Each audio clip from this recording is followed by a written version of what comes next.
صباح الخير عليكم حبابي اللي في بسكرة وحبابنا اللي في كل الولايات. لهنايا اليوم راح نقدر منكم طبق تقليدي بسكري اللي هي تشيشة مرمز. كيما قلت لكم مرحبا بكم في قناة أمينة جيجل. راح نشوفوا لهنا هذا الطبق كيفاش نطيبوه، وكاين بزاف اللي قالوا لي نزليهولنا في القناة يحبوا يتعرفوا على الأكلات البسكرية. هذه التشيشة المرمز اللي هي حبوب تاع الشعير، نطحنوه وندشوه نحولو هذاك القش نتاعو ونطيبوه على هذا الشكل.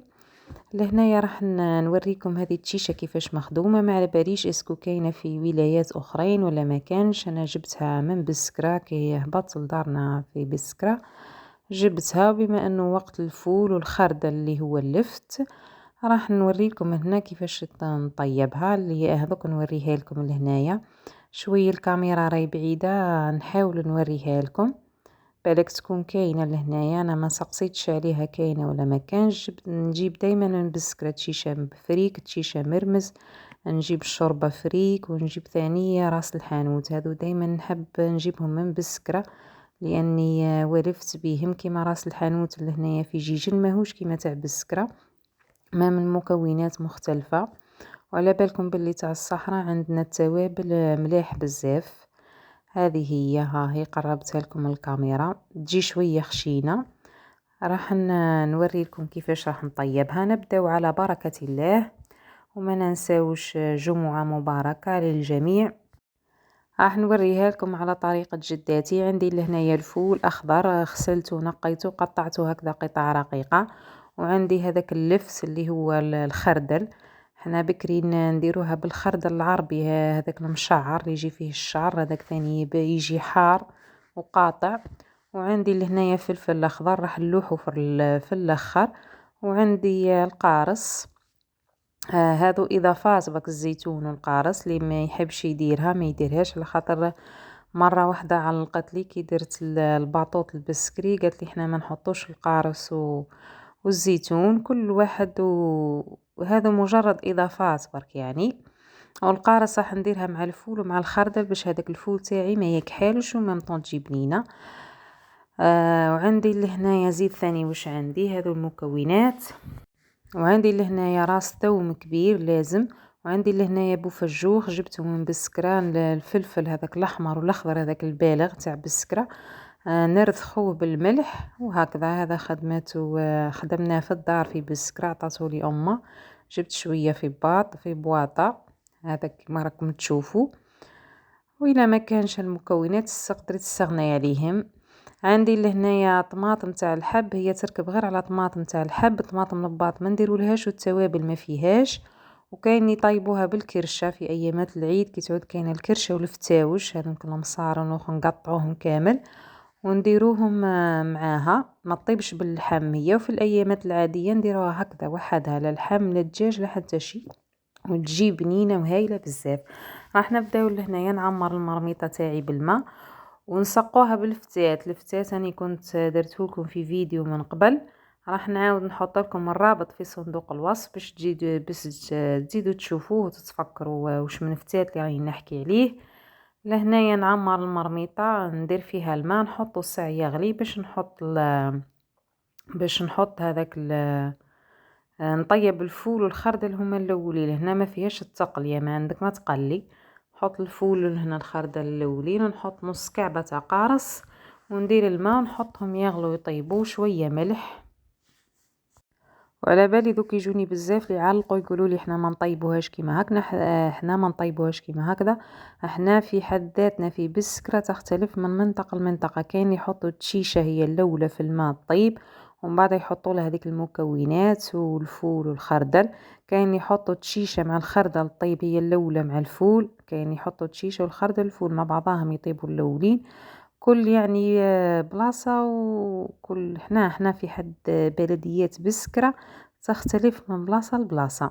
فهمتوا؟ كاين يحطوا الماء يغلي بعد يحطوا التشيشة، كاين يحطوا التشيشة مع الماء والملح، كاين ما يملحوهاش في الاول. هنا درس الفول مع اللفت اللي هو الخردل مع هذيك حبة القارص وشوية ملح. ما ننساش الملح وما نملحش بزاف لانه هذاك بوفجوخ او على بالكم باللي مالح شللته غير شوية. لانه الملح نديروا له الملح الخشين هذاك يجي مالح بزاف. ما نكثرش الملح، نحطها على النار تغلي، هي طيب هذاك الخردل نتاعي وطيب هذيك الفول، ومن بعد نشوفوا واش نزيدوا مع بعض. لهنايا بعد ما حطيت هذاك الفول والخردل يطيب راح نغسل هذه التشيشه نتاعي. لهنايا المقدار ما نقدرش نقول لكم لانه على حساب عدد الافراد. لهنايا راح نديرها لثلاثة اشخاص. هنايا درت 2 مغارف كبار تاع تشيشه. راح نغسلها مليح ونصفيها في الصفايه لانه تجي فيها الغبره. بكري كانوا يطحنوها في الدار وينقوها هما ويغسلوها ويسوموها ويعدلوها، يلوحوها ديريكت في المرميطه بلا ما يغسلوها. مي دوكا وعلى بالكم كيفاش هاديك الاتربه والاوساخ وكلش. راح نغسلها مليح ونصفيها في هذيك الصفايه مادام هذاك الفول والخردل يطيب شويه. لهنايا غسلتها ونقيتها. لهنايا دوكا نجو للطماطم، والطماطم قد ما تكثري قد ما تجي بنينه. كيما قلت لكم هذه الكميه انا ما درتش بزاف، درتها لثلاثة اشخاص يعني ما كثرتش طماطم بزاف. لهنايا الطماطم راح نحي لها القشره ونمرسها بيدي، بكري نمرسوها بيدينا ونحو هذاك القشور وتخلي شويه قشور. لهنايا راح نديرها هكذا نكرطها بالموس باش تجيني سهله كي نقشرها ونمرسها. هي الاحسن نديرو كيما تاع بكري نمرسوها بيدنا، كانوا هكذا يديروا تاع بكري. هذه هي الطماطم خدمتها بيدي. راح نلوح لها هذاك ابو فجوخ المملح هذاك الفلفل، وعندي لهنايا الثوم، عندي هذا المهراس الصغير راح ندير شويه ملح ونرذخو، والفلفل